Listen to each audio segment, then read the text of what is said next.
بسم اللہ الرحمن الرحیم۔ السلام علیکم۔ والدین کے 7 حقوق۔ نمبر 1، دل و جان سے ان کی عزت و احترام کرنا۔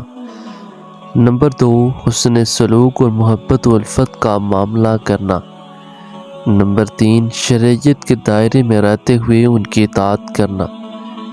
نمبر 4، ان کے احسانات اور کاوشوں کی قدر و دانی کرنا۔ نمبر 5، ان کے حاجات اور ضروریات کو پوری کر کے انہیں راحت پہنچانا۔ نمبر 6، ان کی شادابی اور لمبی عمر کے لیے دعا کرنا۔ نمبر 7، کثرت سے ان کی زیارت کرنا۔ تو امید ہے کہ آپ اس کے بعد والدین کا ضرور احترام و عزت کریں گے۔ تو اپنے والدین کو دعاؤں میں رکھیے گا، کیونکہ والدین اللہ کا دیا ہوا انمول تحفہ ہیں۔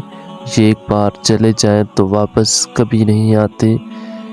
دنیا کی ہر شے تو مل جاتی ہے، لیکن والدین نہیں ملتے۔ اپنے والدین کے ساتھ اچھا وقت گزاریے گا، ان کے پاس بیٹھیے گا۔ السلام علیکم۔